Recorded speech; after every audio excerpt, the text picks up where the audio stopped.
Today we're gonna talk about stationery, more precisely about storage solutions and organization. I'm gonna show you how I set up my brand new stationery cart and organized all my journaling supplies and art supplies. This video was possible thanks to the lovely support you showed me on my BuyMeACoffee page, but I'll tell you more at the end of the video. So let's get started. Hi everyone, this is Carlo and welcome back to my channel. Another chatty stationery vlog, so expect some random joke about the 80s at some point, as per tradition. Here in London they just opened a brand new IKEA store in Oxford Street, right in the centre of London, so I went to check it.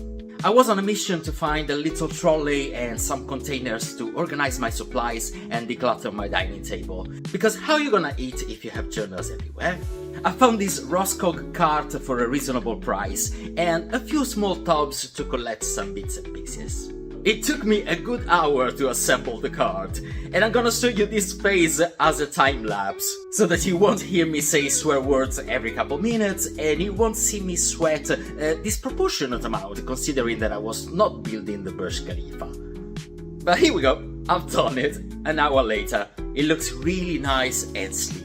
I wanted to buy a cart like this one because, as I said, I tend to have a lot of supplies scattered around the house, on my dining table, on bookshelves, and instead I wanted a common place not only to gather them all together and be able to wheel them out of the room when I have guests or when I need space, but also to make them accessible. Sometimes we can be put off doing something creative if our supplies are not within reach. So yes, organization and accessibility are the key words. I started filling the bottom shelf, where I wanted to put all the media, brushes and accessories that I use for my painting. I work a lot with textures, so I have a lot of modeling pastes and granular media, which I've lined up on the front row.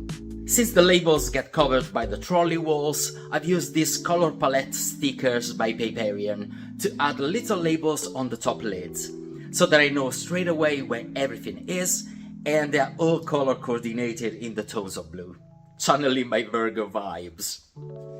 I decided to use smaller containers also to gather similar items together and kind of compartmentalize every tier of this cart. I've used these Muji polypropylene vanity cases, they can be deep or shallow, and also these black IKEA tubs.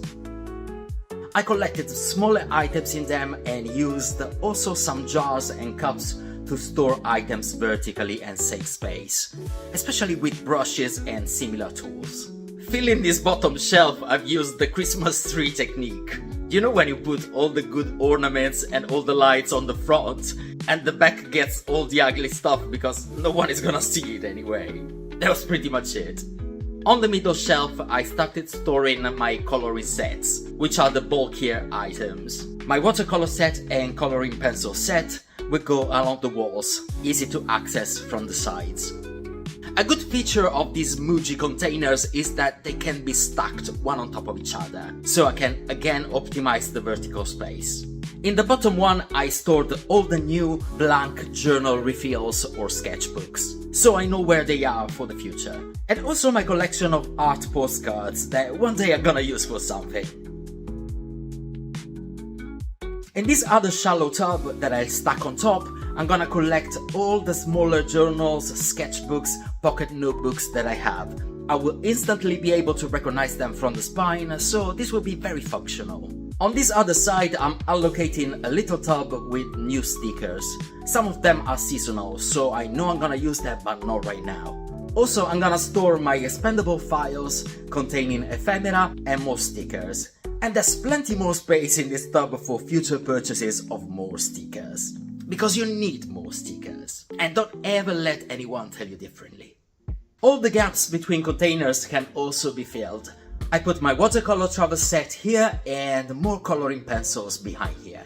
Top shelf now. This needs to be pristine. It needs to inspire you and be a real invitation for you to create. So I'm gonna put my pen pot here, but honestly I need to tidy up this mess first. Really, what is this? This is shambles. It makes me wanna run upstairs and crush against the mirror like Bonnie Tyler in Total Eclipse of the Heart. I procrastinated this for a while, but normally I take some time to organize the pen pot, making sure that everything is grouped together by item. Markers, Tombow pens, brushes, highlighters. I like to put all the pens to the front.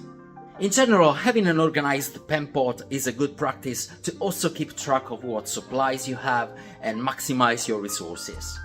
This deep container is perfect to store traveler's notebooks or similar journals vertically. So I'm gonna put in here my current journals along to my most frequently used ones. Also the highlighters that I often carry with me for my planner, stored in this zip case, they belong in here. This is another mini pen pot that I use to store smaller bits like paper tags, sticky notes, ink cartridges for my fountain pen and similar.